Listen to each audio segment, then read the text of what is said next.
வணக்கம். இன்றைக்கி ரொம்ப ரொம்ப ஒரு துக்கமான ஒரு செய்தி ஃப்ளாஷ் நியூஸாக டிவியில் போயிட்டுருக்கு. அதை பார்த்ததுலேருந்து ரொம்ப மன வருத்தம். கிட்டத்தட்ட 30க்கும் மேற்பட்டோர் அந்த கூட்ட நெரிசலில் இறந்ததான தகவல். அதுவும் குழந்தைகள் ஒரு 6 பேர், பெண்கள். ஈவன் அவர் விஜய் சார் சொல்லியிருந்தாங்க வர வேணான்ட்டு, அதையும் மீறி வரீங்க. சொல்லப்போனால் மக்களோடைய அறியாமையா இல்லை முட்டாள்தனமானு தெரியல. அவர் ஒரு நடிகர், நல்ல நடிகர். ஒரு படத்துக்கு 200 கோடி 300 கோடி வாங்குறாரு, சம்பளம் வாங்குறாரு, நடிக்கிறாரு. சொசைட்டிக்கு பாஸ்ட் ஒரு 3 இயர்ஸாக நல்லா பண்ணுறாங்க. அனிதா அந்த சூசைட் மரணத்தில் விஜய் சார் எல்லாம் பார்த்துட்டு போனாங்க. அந்த ஒரு சூசைடு நம்ம எவ்வளோ தூரத்துக்கு ஒரு மிகப்பெரிய ஒரு தமிழ்நாடே ஒரு மிகப்பெரிய ஒரு போராட்டமாக எடுத்து கொண்டு போனோம். இன்றைக்கி 30 பேர் இறந்துருக்குறாங்க. இந்த 30 பேர் மரணத்துக்கு யார் காரணம் சொல்ல போகிறீங்கன்னு நினைக்கிறீங்க? சொல்லுங்க பார்ப்போம். மக்களுடைய முழுக்க அறியாமை. ஒரு நடிகர் அரசியலுக்கு வர்றார், ஓகே, அவரோட கொள்கையை சொல்கிறாரு, அவர் என்ன பண்ண போகிறேன்னு சொல்லட்டும், கண்டிப்பாக அதுக்கு ஆதரவு தெரிவிங்க, வேணான்னு சொல்லலை. அவருக்கு ஓட்டு போடுங்க, சிஎம் ஆக்குங்க, அல்லது எதிர்கட்சி ஆக்குங்க, ஒரு எம்எல்ஏ ஆக்குங்க, எம்பி ஆக்குங்க, வேணானே சொல்லலை. இப்படி ஒரு மாவட்டத்திலேருந்து இன்னொரு மாவட்டத்தில் போய் அவரை பார்க்க போனோம் அப்படின்னா அவர் கடவுளா? கோயில்களில் கூட இப்படி கூட்டம் கிடையாது. ரொம்ப ஒரு முட்டாள் மக்கள் தான் நான் சொல்ல முடியும். முட்டாள்தனமான மூட நம்பிக்கையை காட்டிலும் மிகப்பெரிய ஒரு அறியாமையில் தான் நீங்கள் இன்னும் இருந்துக்கிட்டு இருக்கீங்க. தயவுசெய்து திருந்துங்க.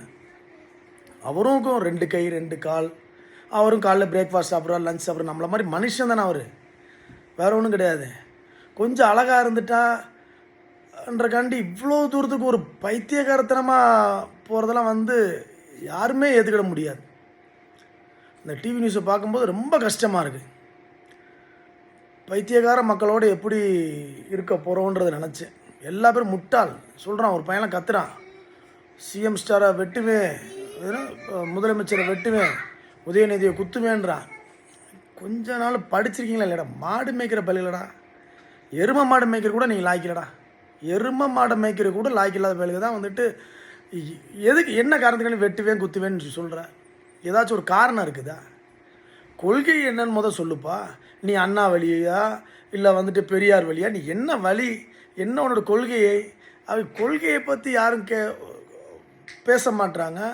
அரசியலில் ஒரு பீக்கில் இருக்கக்கூடிய ஒரு சினி ஆக்டர் வந்துட்டான்ற ஒரு காரணத்துக்காண்டி போதை எந்த அளவுக்கு அடிமையாக்குதோ ஒரு மனிதனை, குடி போதை எந்த அளவுக்கு ஒரு முட்டாள்தனமாக மனிதனை ஆக்குதோ, ஒரு ஃபேமிலியை நடுத்தருக்கு கொண்டு வருதோ, அதை காட்டிலும் பைத்தியகாரத்தனம்னு ஒன்று இருக்கு இல்லையா, அது அதை காட்டிலும் ஜாஸ்தியானது நான் சொல்லுவேன். குடி போதையை காட்டிலும் அதிகமானது நீங்கள் பண்ணுற விஷயங்கள் எல்லாம். ஸோ இந்த ஒரு அனிதா கொலை வழக்குக்கு நீட் எக்ஸாம் சிஎம்னு குறை சொல்லிட்டு இருந்த நம்ம மக்கள் 30 பேர் இறந்துருக்கிறாங்க. 30 பேருக்கு மேற்பட்டோர் இறந்துக்கிறாங்க. இதுக்கு யார் பொறுப்பெடுத்துக்கிறது சொல்லுங்க பார்ப்போம். அன்றைக்கி தூத்துக்குடியில் 2 கொலை வழக்குக்கு பார்த்தீங்கன்னா அதே மாதிரி போலீஸ் மரணத்தில் லாக்அப் டெத்துக்கு அவ்வளோ பெரிய விஷயங்களை அதை எடுத்து கொண்டு போனோம். ஜல்லிக்கட்டு போராட்டம் இருக்கட்டும், எவ்வளோ விஷயம் கொண்டு போனோம். பட் இந்த 30 பேருக்கு யார் பொறுப்பெடுக்க போகிறீங்க? அவ்வளோதான் விஷயம். இன் ஃப்யூச்சரில் இது நடக்காமல் இருக்கிறதுக்கு என்ன ஒரு ஸ்ட்ரிக்டான ஒரு இதோ பண்ணி ஆகணும். பட் இதுக்கு தண்டனை கொடுத்து தான் ஆகணும். 30 பேருக்கு ஒருத்தர் பொறுப்பு எடுத்து தான் ஆகணும். அதுக்கு தண்டனை கொடுத்து தான் ஆகணும். இதை ஜஸ்ட் லைக் தின்னு கடந்து போக முடியாது.